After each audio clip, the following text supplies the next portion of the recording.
Hello again, Pioneer fans, and welcome to another episode of SHU Sports Report. I'm Carol Levine, and here to bring you the latest news on your favorite Sacred Heart sports. First, let's take a look at women's volleyball as they continue to impress in conference play. On Saturday night, women's volleyball took on Bryant, showing another dominating display of great volleyball. The Pioneers were aggressive right from the start, finishing the first set 25-11. With help from Lacelle Nellis and Sarah Krufka, the Pios rallied in the second set, winning 25-18. Registering 19 kills in the third set and a final score of 25-20, the Pios easily swept the Bulldogs. On Sunday, they would come up short against Central Connecticut State. The Pioneers had another strong start, taking the first set 25-22, but the Blue Devils quickly took back momentum, taking the second set 25-12. Tied 1-1, the Blue Devils would take the third set 25-22. However, Sarah Krufka and Michaela Dole kept the Pios alive, winning the fourth set 25-23. Heading into the final set, the Pios trailed 5-9 early, eventually falling short of a comeback victory and dropping the final set 15-9. They head to Fairleigh Dickinson to continue conference play on Saturday, October 15th. In other news, it's time to drop the puck. That's right, we are at the beginning of hockey season, with men's ice hockey starting their season with a trip to New York.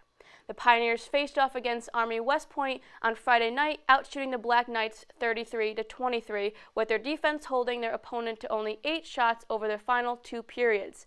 Still, the Black Knights came out on top, handing Sacred Heart their first loss of the season with a final score of 4-0.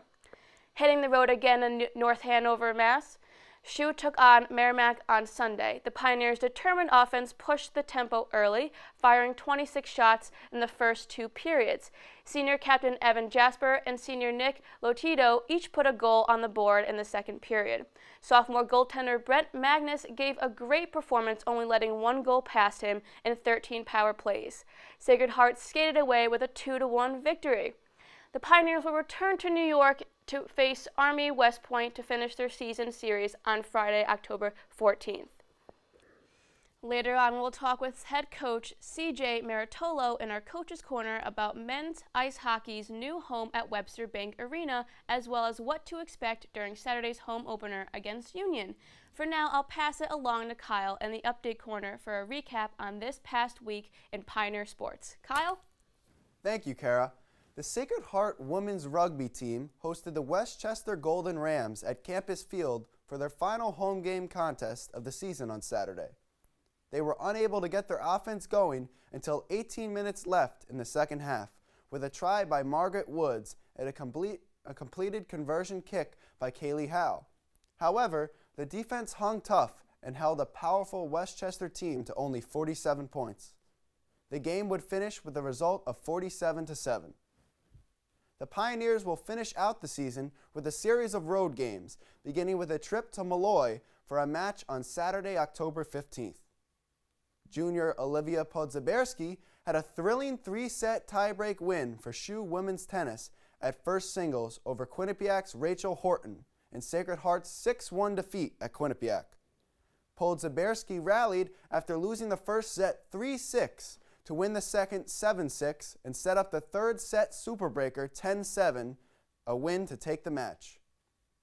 Women's tennis continues their season on Thursday, October 13th, making up a match at Monmouth that was postponed on September 29th due to rain. The men's cross-country team made history at the New England Cross Country Championship this past weekend, placing 18th and securing the program's highest place in the history of the meet. Connor Rogg took the lead for the Pioneers, finishing 6th overall with a season-best time of 24:52. The finish earns Rogg all New England honors, which is an award to the top 30 individual finishers at the championship. The finish also posts the best finishing place and time in program history at Franklin Park. For the women, SHU finished in 10th place, 2 places better than last year's 12th place finish. Jody DeSico finished 32nd, narrowly missing all New England honors herself. She crossed the line in 18:34. Cross country will be back in action Saturday, October 15th at 9 a.m. at the Princeton University Cross Country Invitational at West Windsor Fields. The women's soccer team moved to 2-0 in Northeast Conference play with a 4-0 victory over Wagner on Friday afternoon. The win featured goals from Allison Highland, Danielle Capri, Lindsay Corallo, and Caitlin Buckley. Sophomore keeper Nicole Sambuco had another solid game with 3 saves on 3 Seahawks shots on goal. Sambuco has now secured 4 consecutive shutouts, 6 overall on the year. The Pioneers head to the Fairleigh Dickinson on Friday, October 14th for their first NEC road contest at 7 p.m. After finishing the second overtime still tied at 1, the SHU field hockey team lost the shootout to fall to Siena on the road in the Pioneers MAC opener Sunday afternoon. Nicole Tolley set up Rebecca Hauser for her 4th goal of the season, tying the game at 1-1 and sending it into overtime. The Saints managed to get all 3 of their shoot-off attempts past goalkeeper Emily DeGennaro, while the Pioneers did not make one. SHU returns to Johnson Field to host conference foe Ryder at 6 p.m. The Sacred Heart women's rowing team bested Manhattan College in the SHU Challenge dual meet at Beacon Point Marine in Shelton, Connecticut. The Pios raced 8 boats Saturday morning, with the Pioneers varsity 4+ team recording the fastest time of the day, crossing the finish line at 16:03. They will compete in the Navy Day Regatta on Saturday, October 15th in Philly. Men's golf finished 12th at the Connecticut Cup, held at Ellington Ridge Country Club on Tuesday. The Pioneers shot their best team round of 300 in the final round to finish plus 57 in the 2-day event. Senior A.J. Correa was the Pios' top finisher at 13 over par. The men wrap up fall play next week when they host the SHU Fall Invitational at Great River Country Club on October 16th and 17th. And finally, women's golf placed 3rd at the Quinnipiac Classic at the New Haven Country Club, led by sophomore Chelsea Sedlar and senior Ellen Nybor, who both finished tied for the second in the 2-day event. Sacred Heart will compete in the Hartford Hawks Invitational on Friday, October 14th, before concluding fall play at the SHU Fall Invitational as well. That's a wrap for me. Check back again next week for more on SHU Sports, and let's go Pios. Thanks, Kyle. Let's head over from the course to the pitch. On Friday afternoon, men's soccer fell in their NEC opener to St. Francis Brooklyn 2-0. Freshman keeper Robert Strain made 6 saves, and junior Ezra Siaduba had 2 shots on goal. After much back and forth in the second half, the Terriers sealed the game in the 83rd minute with a goal from 15 yards out. A few days later, they took on St. Francis U, keeping control in the first half with 6 shots on goal. Unfortunately, none hit the back of the net, and St. Francis would get the only tally of the game in the 47th minute, causing the Pios to move 0-2 in conference play.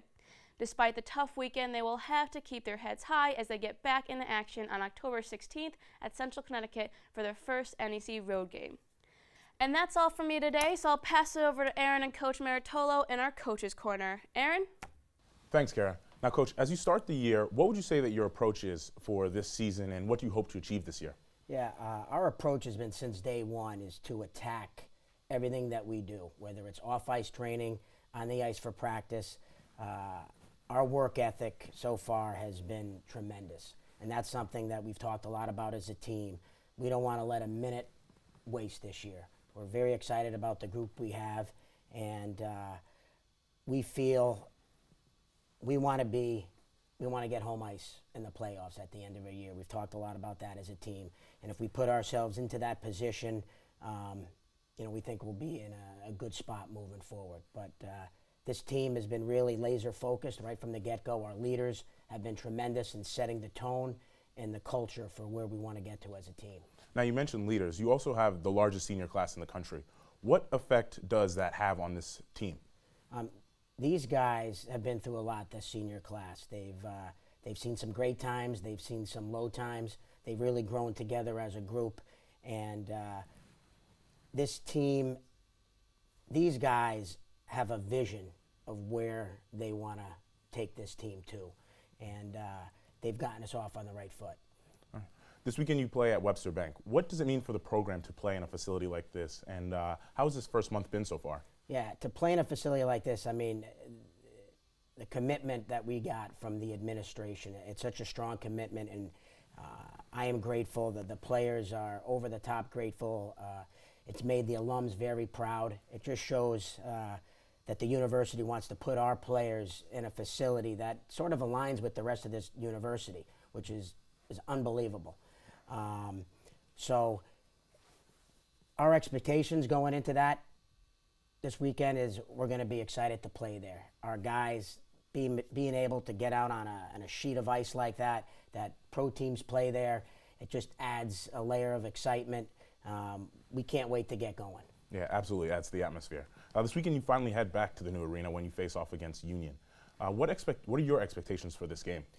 Right now, our focus is on West Point because we play them Friday night. But when we ultimately get to Saturday, there's going to be a lot of excitement. Our guys have been waiting since the middle of summer for this opportunity to go out onto that ice and have a home game against a affordable opponent such as Union. There's going to be a lot of emotions, I'm sure, running through everybody. We're hoping to get a lot of the students there, a lot of the youth hockey groups in the area are going to come and support. So it's just, it's hard to explain what this day means for our program. All right. Well, thank you for stopping by today, Coach. Yeah. Be sure to stop by the Webster Bank Arena on Saturday at 2 p.m. as the men's ice hockey team squares off against Union Dutchman in their home opener. And, as always, thank you for checking in with us. I'm Aaron Burrell. For myself, Carol Levine, and Kyle DeVico, have a great weekend.